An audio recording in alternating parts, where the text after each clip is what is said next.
ആത്മിക ഹൃദയത്തിൽ സ്വയം തടവി ശ്വാസത്തെ വരുതിയിലാക്കാൻ ശ്രമിച്ചുകൊണ്ട് റയാൻ വീണ്ടും വിളിച്ചതും ആമി മുഖം തിരിച്ചവനെ നോക്കി. അവനിൽ നിന്ന് പ്രതീക്ഷിച്ചതുപോലെയുള്ള പെരുമാറ്റമൊന്നുമില്ലെന്ന് മനസ്സിലായത് കൊണ്ട് തന്നെ അവൾ നേരിയൊരു ധൈര്യം തോന്നിച്ചിരുന്നു. അപ്പോൾ അത് എനിക്ക് എന്താ പറയാനുള്ളതെന്ന് വെച്ചാൽ എന്തോ പറയാൻ ശ്രമിച്ചിട്ടും അതിന് കഴിയാത്തതിന്റെ പതർച്ചയോടെ വിക്കി വിക്കി പറയുന്നതിനെ തന്നെ നോക്കിയിരിക്കുകയായിരുന്നു ആമി. ചേട്ടന്റെ താലിയും കഴുത്തിലിട്ടുകൊണ്ട് അനിയനും കൂടി പായ വിരിക്കാൻ മടിക്കാത്ത എന്നെപ്പോലൊരു പെണ്ണിനോട് സംസാരിക്കാൻ ഇത്രയൊക്കെ ആലോചിക്കേണ്ടതുണ്ടോ റയാൻ സാറിന്? പെട്ടെന്ന് എവിടെ നിന്നോ ആർജിച്ചെടുത്ത ഒരു ധൈര്യത്തിൽ അവളത് ചോദിച്ചതും റയാന് സ്വയം ഉരുകിയൊലിക്കും പോലെ തോന്നിപ്പോയി. എടോ എനിക്ക് തെറ്റുപറ്റിപ്പോയി. തന്നെ നോക്കത്താ ദൂരം പരന്നു കിടക്കുന്ന ശാന്തമായ കായൽ ജലത്തിലേക്ക് നോക്കി നിന്നുകൊണ്ട് അവൻ പറഞ്ഞതും ആമിയുടെ ഹൃദയം എന്തിനോ തുടികൊട്ടി. ഒരിക്കലും തെളിയിക്കാൻ കഴിയില്ലെന്ന് കരുതിയ തന്റെ നിരപരാധിത്വം അവനു മുന്നിൽ വെളിവായിരിക്കുന്നത് അറിഞ്ഞതും അവൾക്കൊന്ന് പൊട്ടിക്കരയാൻ പോലും തോന്നിപ്പോയിരുന്നു. പക്ഷേ അവളൊന്ന് ചലിക്കുക പോലും ചെയ്യാതെ അവനെ തന്നെ നോക്കി നിന്നതേയുള്ളൂ. റീജോ, അവൻ തന്നെ പറഞ്ഞ സത്യങ്ങളെല്ലാം തന്നെ ചതിച്ചതാണെന്നും അന്ന് നമ്മുടെ റൂമിൽ വെച്ചെന്താ സംഭവിച്ചതെന്നുമല്ല തന്റെ മുന്നിൽ ശിരസ് കുനിച്ചിരിക്കുന്നവനത് പറഞ്ഞതും ആമിയിൽ പുച്ഛം മാത്രമായിരുന്നു നാം വിട്ടത്. ഞാനൊരു തെറ്റും ചെയ്തിട്ടില്ല ഇച്ചായ. ഒരു ദയയും കാണിക്കാതെ അവൻ തന്നെ വലിച്ചിഴച്ച് മുറിക്ക് പുറത്തേക്ക് കൊണ്ട് തള്ളിയ ദിവസം അത്രമേൽ ദയനീയമായി അപേക്ഷിച്ച തന്റെ തന്നെ സ്വരം ഇപ്പോഴും കാതിൽ മുഴങ്ങുന്നുണ്ടോ എന്ന് പോലും ആമിക്ക് തോന്നിപ്പോയി. ആത്മിക ആയി ഇപ്പൊ നിങ്ങൾക്ക് വിശ്വാസമായോ? അത്രമേൽ തീവ്രമായി അതിലേറെ ഉറപ്പോടെ അവൾ ചോദിച്ചതും അതിനൊരു മറുപടി നൽകാനോ അവളുടെ മുഖത്തേക്കൊന്ന് നോക്കാനോ പോലും കഴിയാതെ കുറ്റബോധത്തിൽ മുങ്ങിയിരിക്കാനേ റയാന് കഴിയുമായിരുന്നുള്ളൂ. അന്നീ താലിൽ തന്നെ കുരുക്കിടും മുമ്പ് അതിനുശേഷവും കാല് പിടിച്ച് പറഞ്ഞതല്ലേ തനിക്കൊന്നും അറിയില്ലെന്ന്. എന്നിട്ടവൻ വിശ്വസിച്ചോ? സ്വയം എല്ലാം തീരുമാനിച്ചു, സ്വയം ശിക്ഷയും വിധിച്ചു. ഒരു വാശിക്ക് താലി ചാർത്തി, മറ്റൊരു വാശിക്ക് അത് അറുത്തെടുക്കുമെന്ന് പറഞ്ഞു. ആലോചിക്കും തോറും ആമിക്ക് രക്തം തിളയ്ക്കുകയായിരുന്നു. അപ്പോഴത്തെ മാനസികാവസ്ഥയിൽ മുന്നിലിരിക്കുന്നത് ആരാണെന്നവൾ മറന്നുപോയിരുന്നു. കുറച്ചു നിമിഷം മുമ്പ് വരെ അവനോടുണ്ടായിരുന്ന ഭയവും എവിടേക്കോ പാറി അകന്നിരുന്നു. ഇപ്പോ നിങ്ങളറിഞ്ഞ കാര്യങ്ങൾ തന്നെയല്ലേ നിങ്ങളുടെ കാലിൽ വീണ് ഞാൻ പറഞ്ഞത്. എന്നിട്ട് നിങ്ങളത് വിശ്വസിച്ചോ? ഒരു മനുഷ്യജീവി എന്ന പരിഗണനയെങ്കിലും എനിക്ക് തന്നോ? എന്നിട്ടിപ്പോ തട്ടിക്കൊണ്ടു വരും പോലെ പിടിച്ചോണ്ട് വന്നിട്ട് എന്താ നിങ്ങൾ ചെയ്യാൻ പോകുന്നത്? ആത്മിക, വേണ്ട സാർ. നിങ്ങളെപ്പോലെ വലിയ വലിയ ആളുകൾ എന്നെപ്പോലെ മാനവും അഭിമാനവും ഒന്നും ഇല്ലാത്തവരോട് അപേക്ഷിക്കാൻ പാടില്ല. അതൊക്കെയുള്ളത് നിങ്ങൾക്കും നിങ്ങളുടെ കുടുംബത്തിനും മാത്രമാണല്ലോ. അന്നും നിങ്ങളുടെ അനിയൻ ചെയ്ത തെറ്റിനെ മറച്ചു പിടിക്കാനും നിങ്ങളുടെ കുടുംബത്തിന്റെ അഭിമാനം ഉയർത്തിപ്പിടിക്കാനും നിങ്ങൾ ബലിയാടാക്കിയതല്ലേ എന്നെ. അതിനു വേണ്ടിയല്ലേ ഇതും എന്റെ കഴുത്തിൽ കെട്ടിത്തൂക്കിയത്? തന്റെ കഴുത്തിൽ കിടക്കുന്ന മിന്ന് വലിച്ചുയർത്തി കാണിച്ചു കൊണ്ടവൾ ചീറുമ്പോൾ ഒരു നോട്ടം കൊണ്ടുപോലും അവളെ എതിർക്കാൻ കഴിയാതെ ഉറഞ്ഞിരുന്നതേയുള്ളൂ റയാൻ. പക്ഷേ നിങ്ങളുടെ മാനവും അഭിമാനവും ഒക്കെ ഉയർത്തിപ്പിടിക്കാനായി നിങ്ങൾ എന്നെ കുരുതി കൊടുത്തപ്പോൾ തകർന്നുടഞ്ഞതെന്റെ ജീവിതമായിരുന്നു. അറിഞ്ഞോ അത് നിങ്ങൾ? അതിന്റെ പേരിൽ എന്റെ അച്ഛനമ്മമാരനുഭവിച്ച വേദന, നാണക്കേട് ഇതൊക്കെ നിങ്ങൾക്ക് ഊഹിക്കാനെങ്കിലും കഴിയുമോ? ഒരു ഉറക്കമുണരും മുമ്പ് വരെ തികച്ചും സാധാരണമായിരുന്ന തന്റെ ജീവിതത്തിൽ സംഭവിച്ചത് എന്താണെന്നറിയാതെ തകർന്നടിഞ്ഞിരിക്കുന്ന അവസ്ഥയിലും ജീവിതത്തിൽ ഇതുവരെ കണ്ടിട്ട് പോലുമില്ലാത്ത ഒരുവന്റെ താലിക്ക് കഴുത്ത് നീട്ടി കൊടുക്കേണ്ടി വന്ന ഒരു പെണ്ണിന്റെ മാനസികാവസ്ഥ നിങ്ങൾക്ക് മനസ്സിലാകുമോ? കഴുത്തിൽ താലി കെട്ടിയവൻ തന്നെ ആത്മാഭിമാനത്തെ നിലത്തിട്ട് ചവിട്ടി അരയ്ക്കുമ്പോഴും കണ്ണീരല്ലാതെ ഒരു നോക്കുകൊണ്ടു പോലുമൊന്ന് പ്രതികരിക്കാൻ കഴിയാതെ തകർന്നടിഞ്ഞിരിക്കേണ്ടി വന്ന എന്റെ അവസ്ഥ നിങ്ങൾക്കൊന്ന് ഊഹിക്കാനെങ്കിലും കഴിയുമോ? അതുവരെ ഹൃദയത്തിൽ അടക്കി വെച്ചിരുന്ന മുഴുവൻ നൊമ്പരങ്ങളും കൂടി ഒരുമിച്ച് കെട്ടഴിച്ചു വിടുകയായിരുന്നു ആമിയപ്പോൾ. അതൊക്കെ കേട്ടിരിക്കുമ്പോൾ മാത്രമായിരുന്നു താൻ ചെയ്തു കൂട്ടിയ തെറ്റുകളൊക്കെ ആഴം റയാനും തിരിച്ചറിഞ്ഞത്. അവയൊക്കെ എത്ര തീവ്രമാണെന്നറിഞ്ഞതും അരികിലിരിക്കുന്നവരുടെ കാല് പിടിച്ച് മാപ്പ് പറഞ്ഞാൽ പോലും അധികമാവില്ലല്ലോ എന്നവൻ ഓർത്തുപോയിരുന്നു. എടോ, ഒരു പൊട്ടിത്തെറിക്ക് ശേഷമുള്ള ആഴമുള്ള നിശബ്ദതയിൽ മുങ്ങിത്താണുകൊണ്ടിരുന്ന ആമി അത്രമേൽ പതിഞ്ഞുപോയിരുന്ന അവന്റെ വിളി കേട്ട് പതിയെ മുഖം തിരിച്ചവനെ നോക്കി. തെറ്റു പറ്റിപ്പോയി. അതൊന്നും തിരിച്ചെടുക്കാൻ എനിക്ക് കഴിയത്തില്ല. പക്ഷേ പരിഹാരം ചെയ്യാൻ ഒരവസരം തന്നൂടെ എനിക്ക്? തന്റെ വ്യക്തിത്വം പോലും അടിയറ വയ്ക്കും മട്ടിലുള്ള അവന്റെ ചോദ്യം കേട്ട് ആമിയുടെ പിരികം ചുളിഞ്ഞു. എങ്ങനെ? അത് തനിക്ക് തിരികെ വീട്ടിലേക്ക് വന്നൂടെ? എന്ത് ബന്ധത്തിന്റെ പേരിലാ ഞാൻ അങ്ങോട്ട് വരേണ്ടത്? ചോദിക്കാൻ ഒരു നിമിഷം പോലും ആലോചിക്കേണ്ടതുണ്ടായിരുന്നില്ല ആമിക്ക്. എന്റെ ഭാര്യയായിട്ട്. നിങ്ങളുടെ അനിയനാ ഈ ലോകത്തിന്റെ കീഴിലുള്ള ഏറ്റവും വലിയ വൃത്തികെട്ടവനെന്നാ ഇതുവരെ ഞാൻ കരുതിയിരുന്നത്. പക്ഷേ അല്ലെന്നിപ്പോൾ മനസ്സിലായി. ആത്മിക, പ്ലീസ് മിണ്ടരുത് നിങ്ങൾ. ആ വീട്ടിലിട്ട് എന്റെ സ്ത്രീത്വത്തെ വരെ ചവിട്ടി മെതിച്ചവനാ നിങ്ങൾ. ഒരു പക്ഷേ നിങ്ങളുടെ അനിയനേക്കാൾ കൂടുതൽ. നിങ്ങളും നിങ്ങളുടെ അനിയനും കൂടി എന്നോട് ചെയ്തതിന്റെ ഒരംശം നിങ്ങളുടെ പെങ്ങളോട് ഒരുത്തൻ ചെയ്താൽ സഹിക്കുമായിരുന്നോ നിങ്ങൾ?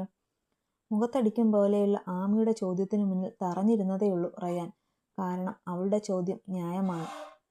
റോണമോളോട് ഇത്തരത്തിൽ ആരെങ്കിലും പെരുമാറിയാൽ താൻ അവനെ കൊന്നു കൊല വിളിച്ചേണ്. പക്ഷേ ഇവിടെ തെറ്റുകാരൻ താൻ മാത്രമാണ്. പറ്റില്ലല്ലേ? അതാണ് രക്തബന്ധത്തിന്റെ ബലം. ആമിയുടെ മുഖം പുച്ഛത്താൽ കോടിപ്പോയിരുന്നു. എന്നിട്ടിപ്പോ സൗകര്യമായിട്ട് അതൊക്കെ മറന്നെന്റെ മുന്നിൽ വന്നു നിന്ന് ഭാര്യയായിട്ട് വീണ്ടും അങ്ങോട്ട് വരുമോന്ന് ചോദിക്കാനുള്ള നിങ്ങളുടെ തൊലിക്കട്ടി സമ്മതിക്കണം. പക്ഷേ കളരിക്കലെ റയാൻ പോൾ ചെവി തുറന്നു കേട്ടോ. ഇനി ജീവിക്കാനൊരു വഴിയില്ലാതെ തെണ്ടേണ്ടി വന്നാലും കളരിക്കൽ വീടൊഴിച്ചിട്ടേ ആത്മിക തെണ്ടു. ഇനി ഒരിക്കൽ കൂടി നിങ്ങൾ ചേട്ടനും അനിയനും കൂടിയിട്ട് തട്ടിക്കളിക്കാനുള്ള ഒരു പാഴ്വസ്തുവായി ഞാൻ നിന്ന് തരില്ല. ഇനി അഥവാ അത് വേണ്ടി വന്നാൽ അന്നായിരിക്കും എൻ്റെ ജീവിതത്തിലെ അവസാന ദിവസം. ശരി. സത്യങ്ങൾ അറിഞ്ഞപ്പോൾ ചെയ്തത് തെറ്റായിപ്പോയെന്ന് അറിഞ്ഞപ്പോൾ അത് ഏറ്റു പറയണമെന്ന് തോന്നി. നിർബന്ധിക്കാനുള്ള അർഹതയില്ലെങ്കിലും ഈ ജീവിതത്തിലേക്ക് തിരികെ വിളിക്കണമെന്ന് തോന്നി. അതുകൊണ്ട് മാത്രമാണ് ഇങ്ങനെയൊരു സാഹസം ചെയ്തു പോയത്. സോറി. ഇപ്പോഴും ഡിവോഴ്സ് എന്നത് തന്നെയാണ് എൻ്റെ ചോയ്സെങ്കിൽ ഞാനതിന് എതിര് നിൽക്കില്ല. സമയമാകുമ്പോൾ അത് നടക്കുക തന്നെ ചെയ്യും. പറഞ്ഞതും ഇനിയൊന്നും പരസ്പരം പറയാൻ ബാക്കിയില്ലാത്തതുപോലെ റയാൻ വണ്ടി മുന്നോട്ടെടുത്തു. കാർ കോളേജിന് മുന്നിൽ നിന്നതും അവനെ ഒന്ന് പിന്തിരിഞ്ഞു നോക്കുക പോലും ചെയ്യാതെ ആമി പുറത്തേക്ക് ഇറങ്ങി മുന്നോട്ട് നടന്നു. അത് നോക്കിയൊരു നിമിഷം ഇരുന്നിട്ട് ശൂന്യമായ മനസ്സോടെ റയാൻ കാർ പിന്നിലേക്കെടുത്തു. റയാന്റെ കാർ അകന്നു പോയതും ഞൊടിയിടയിൽ ആമി വെട്ടിത്തിരിഞ്ഞവിടേക്ക് നോക്കി. അപ്പോഴേക്കും ആ വണ്ടിയൊരു വളവ് താണ്ടി അവളുടെ കാഴ്ചയിൽ നിന്ന് മറഞ്ഞിരുന്നു. സമയം അപ്പോൾ 12 കഴിഞ്ഞിരുന്നത് കൊണ്ട് തന്നെ ഇനി ലഞ്ച് ബ്രേക്കിന് ശേഷം ക്ലാസ്സിലേക്ക് പോയാൽ മതിയെന്ന് തീരുമാനിച്ച് അവൾ നേരെ ക്യാൻറ്റീനിലേക്ക് നടന്നു. അവിടെ ചെന്ന് ഒരു ജ്യൂസ് ഓർഡർ കൊടുത്തിട്ട് ഒരൊഴിഞ്ഞ കോണിലേക്ക് വന്നിരിക്കുമ്പോൾ ആമിയുടെ മനസ്സാകെ ഒരു തണുപ്പ് പടർന്നിരുന്നു. നാളുകളായി അനുഭവിച്ചു കൊണ്ടിരിക്കുന്ന പിരിമുറുക്കങ്ങൾക്കൊരയവ് വന്നതുപോലെ അവളുടെ ചുടികളിലൊരു നേർത്ത പുഞ്ചിരി തത്തിക്കളിച്ചിരുന്നു. അതിനെല്ലാമുള്ള ഏക കാരണം റയാനോട് അത്രയൊക്കെ സംസാരിക്കാൻ കഴിഞ്ഞതായിരുന്നു. അവൻ്റെ മുന്നിൽ ഭയത്തോടെ മാത്രം നിന്നിരുന്ന താൻ തന്നെയാണോ ഇന്നിത്രയൊക്കെ അവനോട് സംസാരിച്ചതെന്നും അവനെ ഉത്തരം മുട്ടിച്ചതെന്നും ഓർത്തിട്ട് അവൾക്ക് സ്വയം അമ്പരപ്പ് തോന്നിയിരുന്നു. ആമിയെ കോളേജിൽ വിട്ടിട്ട് തിരികെ ഡ്രൈവ് ചെയ്യുമ്പോൾ സത്യം പറഞ്ഞാൽ എങ്ങോട്ടാണ് യാത്രയെന്ന് പോലും ഒരു ഊഹമുണ്ടായിരുന്നില്ല റയാന്. ലക്ഷ്യമില്ലാതെ വെറുതെ അങ്ങ് പോകാനായിരുന്നു അവന് തോന്നിയത്. അതുകൊണ്ട് തന്നെ ഓഫീസിലേക്കുള്ള വഴി പോകാതെ അവൻ കാറ് തിരക്കൊഴിഞ്ഞ് ഒരു റോഡിലേക്ക് തിരിച്ച് പതിയെ മുന്നോട്ട് പൊയ്ക്കൊണ്ടിരുന്നു. ഇതേ സമയത്തായിരുന്നു അവൻ്റെ ഫോണിലൊരു കോൾ വന്നത്. സ്റ്റെഫിനാണ് വിളിച്ചതെന്ന് കണ്ടതും അവൻ കോൾ കണക്ട് ചെയ്തുകൊണ്ട് ഡ്രൈവിംഗ് തുടർന്നു. ഡാ അളിയ, നിങ്ങൾ തമ്മിൽ വഴക്കാണ്, മാങ്ങാത്തൊലിയാണെന്നൊക്കെ പറഞ്ഞിട്ടിപ്പോൾ നീ എവിടുന്നാടാ ഈ നേരം കെട്ട നേരത്തവളെയും കൊണ്ട് വന്നത്? കോൾ എടുത്തതും കളിയാക്കിയുള്ള സ്റ്റെഫിൻ്റെ ചോദ്യം കേട്ട് റയാന് ദേഷ്യമാണ് വന്നത്. എന്താടാ നീ ഒന്നും മിണ്ടാത്തത്? ഈ നേരം വരെ നീ ആ പെണ്ണിനെയും കൊണ്ട് എവിടെ പോയിരുന്നടാ? എവിടെ പോയാ നിനക്കെന്താടാ പുല്ലേ? എടാ ഞാനവളുടെ സാറാ. ഈ 12 മണിക്കാണോടാ നിനക്കവളെ കോളേജിൽ കൊണ്ടുവിടാൻ തോന്നിയത്? ഞാൻ കണ്ടായിരുന്നു രണ്ടും കൂടെ വരുന്നത്. ഇറങ്ങി വന്നപ്പോഴേക്കും രണ്ടും രണ്ട് വഴിക്ക് പോയി. എന്താ കാര്യങ്ങൾ? എല്ലാം സെറ്റായോ? ആദ്യം കളിയായിട്ടും പിന്നീട് ഗൗരവത്തോടെ സ്റ്റെഫിൻ ചോദിച്ചു. അതൊന്നും സെറ്റാവില്ലടാ. മാരേജ് സർട്ടിഫിക്കറ്റ് വാങ്ങാൻ പോയതാ ഞാൻ അവളെയും കൂട്ടി. കൂട്ടത്തിൽ അവളോടൊന്ന് സംസാരിക്കാമെന്നും കരുതി. എന്നിട്ടെന്തായി? നീ അവളോട് സംസാരിച്ചോ? അവളുടെ സ്റ്റാൻഡ് എന്താ? സ്റ്റെഫിൻ്റെ സ്വരത്തിൽ വല്ലാത്തൊരാകാംക്ഷയുണ്ടായിരുന്നു. പറയാനുള്ളതൊക്കെ പറഞ്ഞു. പക്ഷേ അവളെ കുറ്റം പറയാനൊക്കത്തില്ലല്ലോ. എന്നാടാ അവൾ എന്നാ പറഞ്ഞത്? സ്റ്റെഫിൻ്റെ നിർബന്ധത്തിന് വഴങ്ങി കുറച്ചു മുമ്പ് ആമയുമായി സംസാരിച്ച കാര്യങ്ങൾ മുഴുവൻ അവനോട് തുറന്നു പറയുമ്പോഴും റയാൻ്റെ സ്വരം ശാന്തമായിരുന്നു. എടാ, ഞാൻ അവളോടൊന്ന് സംസാരിച്ച് നോക്കട്ടെ? എല്ലാം കേട്ട് കഴിഞ്ഞതും സ്റ്റെഫിൻ ചോദിച്ചു. ഏയ്, അതൊന്നും വേണ്ടടാ. അവളെ ഞാൻ കുറ്റം പറയുന്നൊന്നുമില്ല. അവളെ ഇങ്ങനൊരു തീരുമാനത്തിൽ എത്തിച്ചത് ഞാൻ തന്നെയാ. അതുകൊണ്ട് തന്നെ അവളോട് മാപ്പ് പറയാൻ പോലുമുള്ള അർഹതയൊന്നും എനിക്കില്ല. പിന്നെ എല്ലാത്തിനും കാരണമായ എൻ്റെ പൊന്നനിയനുള്ള മറുപടി അവളെ ഒപ്പം നിർത്തിക്കൊണ്ട് തന്നെ കൊടുക്കണമെന്നൊരു കുഞ്ഞു വാശിയുണ്ടായിരുന്നു എനിക്ക്. അതുകൂടി കൊണ്ടാ അവളോട് സംസാരിക്കാൻ ചെന്നത്. പക്ഷേ ഇനി എന്തിൻ്റെ പേരിലായാലും അവളെ ഒന്നിനും പ്രഷർ ചെയ്യാനും ഞാൻ തയ്യാറല്ല. അവൾക്ക് എന്നിൽ നിന്ന് ആവശ്യം ഡിവോഴ്സ് ആണെങ്കിൽ ഞാനത് നൽകുക തന്നെ ചെയ്യും. അവൾ നല്ല കൊച്ചാ. അവളുടെ അച്ഛനമ്മമാർ പറഞ്ഞതുപോലെ അവൾക്ക് ചേർന്നവനല്ല ഞാൻ. കഴിഞ്ഞത് കഴിഞ്ഞു. നീ ഫോൺ വെച്ചിട്ട് പോകാൻ നോക്ക്. എനിക്കൊന്ന് ഓഫീസിൽ പോകണം. അളിയാ, ചുമ്മാ നിന്ന് സെൻറ്റിയാകാതെ പോയി പിള്ളേരെ പഠിപ്പിക്കാൻ നോക്കടാ. നേർത്ത ചിരിയോടെ പറഞ്ഞുകൊണ്ട് റയാൻ ഫോൺ കട്ട് ചെയ്തു. സ്റ്റെഫിൻ പക്ഷേ അപ്പോഴും അതേ നിലനിന്ന് അവരെക്കുറിച്ച് തന്നെ ആലോചിക്കുകയായിരുന്നു. റയാൻ വിലക്കിയെങ്കിൽ പോലും ആമിയോട് സംസാരിക്കുക തന്നെ വേണമെന്നൊരു തീരുമാനത്തിലേക്ക് തന്നെയായിരുന്നു ആ കുറച്ച് സമയം കൊണ്ട് തന്നെ അവൻ എത്തിച്ചേർന്നത്. ക്ലാസ്സിലും ലൈബ്രറിയിലുമൊക്കെ തിരിഞ്ഞവസാനത്തെ പ്രതീക്ഷ പോലെ ക്യാൻറ്റീനിലേക്ക് വന്നതായിരുന്നു സ്റ്റെഫിൻ. ആ നേരം മുന്നിലെത്തിയ ജ്യൂസ് പതിയെ സിപ്പ് ചെയ്ത് തുടങ്ങിയിട്ടേ ഉണ്ടായിരുന്നുള്ളൂ ആമി. ആത്മിക. അന്വേഷിച്ചു വന്നവളെ മുന്നിൽ കണ്ടതും സ്റ്റെഫിൻ പതിയെ വിളിച്ചു. സാർ. വിളി കേട്ട് മുഖമുയർത്തി നോക്കിയതും തൻ്റെ അരികിലേക്ക് വരുന്നവനെ കണ്ട് ആമി പതിയെ ഇരുന്നിടത്ത് നിന്നും എണീറ്റു. ഇരിക്കടോ. അവൾക്കെതിരെയുള്ള കസേര വലിച്ചിട്ടുകൊണ്ട് അവൻ പറഞ്ഞതും ആമി അവൻ്റെ ഉദ്ദേശം എന്താണെന്ന് അറിയാതെ പതിയെ ഇരുന്നു. എന്താ സാർ? എടോ, ഞാനിപ്പോൾ ഇവിടെ ഇരിക്കുന്നത് തൻ്റെ സാറായിട്ടല്ല, റയാൻ്റെ സുഹൃത്തായിട്ടാ.